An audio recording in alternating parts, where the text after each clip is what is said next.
तमाम बेहतरीन। बिस्मिल्लाहिर्रहमानिर्रहीम। मियां साहब पहिरियों त most benefit असां ख़्याल दे यूज़ थींदा आहिनि। especially we have कानपुर असांजो बहितरीन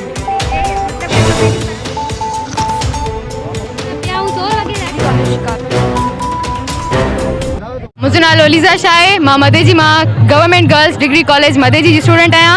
क्लास इंटर जी आहियां। असां हिते प्रेजेंटेशंस करण आया आहियूं, पंहिंजा प्रोजेक्ट्स ॾेखारण आया आहियूं त असां छा छा करे आया आहियूं। मुंहिंजो जेको प्रोजेक्ट आहे उहो बायोडाइवर्सिटी जो आहे। मां ई ॾेखारण आई आहियां त इंसान जी सॼी दुनिया में अल्लाह ताला जेका ख़लकी आहे उन में हिकु ज़रो असां सां केतिरी देरि ताईं केतिरे हद ताईं कनेक्ट रहे थो। जीअं वण मां अगरि का फ्रूट करे उहो हर्बीवोरस खाईंदो आहे, वरी उन जा जेके वेस्ट मटीरियल हूंदो आहे उहे ॿिया कीड़ा वग़ैरह खाईंदा आहिनि, उहे वरी असांजी सॉइल खे न्यूट्रिशन ॾींदा आहिनि। वरी ॿियो हुते प्लांट असां गवर्नमेंट डिग्री कॉलेज शिकारपुर जी तरफ़ खां आया आहियूं। असां BSc पार्ट 2 जा स्टूडेंट्स आहियूं। असां irrigation system, photosynthesis and green house mention कयो आहे, ग्रुप में वर्क कयो आहे। इरिगेशन सिस्टम बि असां ठाहियो आहे, फोटोसिंथेसिस ऐं ग्रीन हाउस बि ठाहियो आहे। कमु आणे करे प्लांट्स में असां उहो सप्लाई करे सघूं था। उन खां बाद में असां बोटल पानी अचे थो। उन खां बाद में असां इहो मेंशन था कयूं त जेके एक्ज़ोटिक प्लांट्स आहिनि उहे प्लांट्स जेके मौसम जी या ख़राबी types of angle. There are 6 types of angle which I'll explore. The name of types of angle is number 1 acute angle, number 2 right, number 3 obtuse angle, number 4 straight angle, number 5 right angle, number 6 complete angle. Arts and commerce degree college जा आहियूं। असां present कयो आहे algebraic formulas खे। Algebraic formulas ये इस्तेमालु थींदा आहिनि मैथमेटिक्स में, ऐं इन इक्वेशन्स आहिनि इक्वेशन्स में यूज़ थींदा आहिनि। क्वाड्रेटिक इक्वेशन में, लीनियर इक्वेशन में, ऐं केतिरनि ॿियनि इक्वेशन्स में। इनखे सॉल्व करण लाइ मां मदे जी मां आहियां ऐं मां क्लास इंटर जी शागिर्दियाणी आहियां ऐं मां पंहिंजे आर्ट जे प्रोजेक्ट में मां ॿेराड़ीअ जो घरु ठाहियो आहे। अक्सर तव्हां ॾिठो हूंदो त जेके थर जा इलाइक़ा हूंदा आहिनि, ॿेराड़ीअ जा इलाइक़ा हूंदा आहिनि, उन में हिन टाइप शेप जो जेको आहे त घरु ठहियलु हूंदो आहे, जंहिंमें असांजी झूपड़ियूं हूंदियूं आहिनि, छनो हूंदो आहे, कुझु अक्सर ॿेराड़ी घरनि में वण बि हूंदा आहिनि। Assalamu alaikum sir, my name is Aksa Pathan and she is Husnara Qureshi. We are a student of the second year class from Government Girls Degree College, and we have done working model, sir. It is working model. So respiratory system, human respiratory system. Lungs, human have 2 lungs, left and right. Left lung is slightly displaced by the heart occupies more space on the left side, so that's why right lung is bigger than the left lung. So this is a poem of Lucid Gray by William Wordsworth. William Wordsworth was born in 1770. He was romantic poet. He also known as a romantic poet. He also born in the nature poet of nature. This is the poem of Lucy Gray. Lucy Gray was a very... मियां साहब पहिरियों तव्हांजी महिरबानी जो नंढड़ा जेके साइंसदान आहिनि पंहिंजूं सलाहियतूं उजागर करण जे लाइ जेके हिते गॾु थिया आहिनि उन्हनि खे जेके आहिनि तव्हां हिमत अफ़ज़ाई ॾियण जे लाइ आया आहियो। थियनि इहे ॿारनि खे नंढड़नि साइंसदाननि खे ऐं आर्ट्स जा जेके आहिनि उन्हनि खे जेके आहिनि बहितरीनु मौक़ो फ़राहम थियो आहे त हे अॻ में जेके आहिनि असां कॉलेज लेवल ते कॉम्पिटिशन कयो होसीं, उन्हनि जा जेके पोज़ीशन होल्डर्स हुया त अॼु हिते डिस्ट्रिक्ट लेवल ते आहिनि।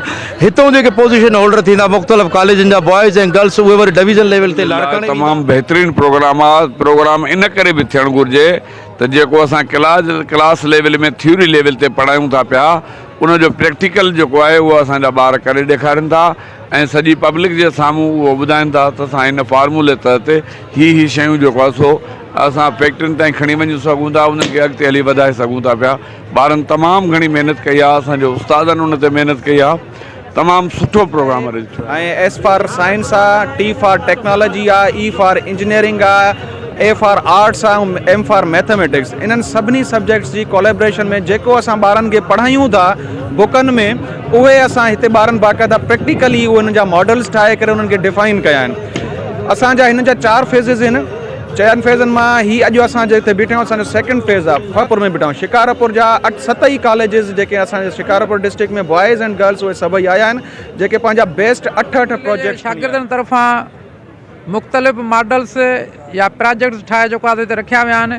शिकारपुर ज़िले जूं 7 कॉलेजूं हिन में हिसो वठनि पियूं, जिन में C&S गवर्नमेंट डिग्री कॉलेज जेको आहे मेज़बान आहे अॼोके हिन प्रोग्राम जी, ऐं ज़िले जी ॿियनि कॉलेजनि में girls degree college Shikarpur, government degree college Garhiyasin, government degree college boys Madeji, government degree college girls Madeji ऐं डिग्री कॉलेज खानपुर जा शागिर्द ऐं शागिर्दाणियूं पंहिंजा जेका मुख़्तलिफ़ प्रोजेक्ट्स ठाहे जेको आहे हिते खणी आया आहिनि ऐं हीउ प्रोग्राम हले पियो ऐं असां ॾाढी उस्तादनि जे लाइ बि ख़ुशीअ जो मौक़ो आहे त असांखे मौक़ो मिलियो आहे शागिर्दनि खे तयारु कराइण में ऐं शागिर्दनि जे लाइ बि मौक़ो आहे त जेको आहे मुख़्तलिफ़ जेके मॉडल्स हुन तयारु कया आहिनि उन में असां जेकी ॾींहुं थींदो जेको आहे उन में असांजूं लाइटियूं बंदि थी वेंदियूं ऑटोमेटिक ऐं अगरि असां ऊंदहि थी वेंदी राति जो त उहे ऑटोमेटिक लाइटियूं ॿरी वेंदियूं जंहिंजे करे असां जेके टरबाइन ठातो आहे उन सां असां Assalamu alaikum. My name is Zain Ali and this is my group member Danish Ali Mar.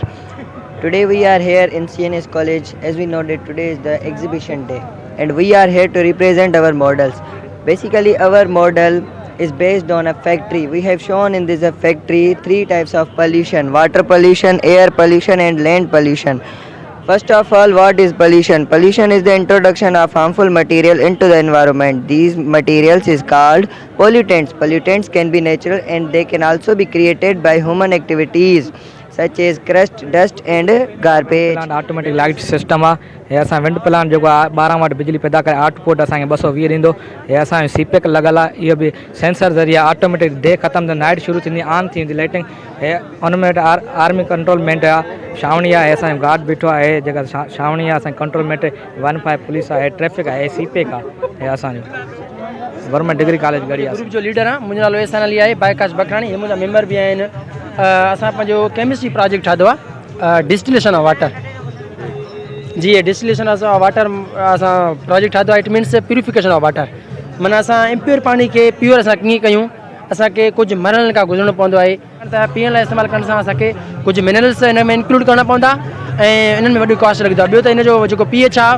उहो 7.0 डिफोरेस्टेशन बिकॉज जॾहिं असांजी डिफोरेस्टेशन थी वेंदी कार्बन डाइऑक्साइड असांजी वधी वेंदी यानी कार्बन डाइऑक्साइड वधी वेंदी त असां ऑक्सीजन इनहेल कंदा आहियूं त 90% ऑफ लिविंग जेके बींग्स उहे मरी वेंदा छाजे करे ऑक्सीजन जे करे ऐं ॿियो असांजो जेको आहे पॉइज़नरी फ्यूम जेके असांजा निकिरनि था फैक्ट्रियुनि मां गाॾियुनि मां जेके निकिरनि था इहे वञी जॾहिं एटमॉस्फेयर में मिलनि था जेको एटमॉस्फेयर जो वाटर आहे उन सां रिएक्ट करनि थियूं जॾहिं एटमॉस्फेयर सां रिएक्ट करनि थियूं त उहो असांजो जेको एसिड रेन जी करे फाल थियूं थियनि एसिड रेन जी जीअं फाल थिए थी त उहो असांजे जेके My name is Mushtaq Ahmad Korjo. These are my group member. His name Murtada Ali and his name Awais Ali. So I make project in invention. So describe please invention. Invention में hydroelectricity the first इहो हिनखे इजाद अॻिते कीअं थी वेंदी ऐं असां हाइड्रो इलेक्ट्रिसिटीअ खे बि ज़ाहिर कयो आहे त इहा बि हिकु शानदार इजाद हुई सर हमने ये हार्ट बनाया और ये माइक्रोस्कोप बनाया इसके फंक्शंस बताएं और ये फ्लावर बनाया इसके फंक्शंस और पार्ट्स बताए और ये सीरीज सर्किट हमने ये फिजिक्स में बनाया है और ये पैरेलल सर्किट बनाया है और ये यहाँ पर मेट्रोटिक सेल डिवीजन के बारे में बताया है माइटोसिस में होती है जो डिस्कवर कयो हुयो कार्ल लैंडस्टीनर 1903 में त जीअं असां उन्हनि ग्रुप मतिलबु इन ब्लड ग्रुप मां असां सुञाणे था सघूं इन्हनि खे उहो करे इन्हनि में एंटी सीरा खे इंक्लूड करे असां उन्हनि खे उन्हनि मां सम्झी था सघूं त हे कहिड़ो ब्लड ग्रुप आहे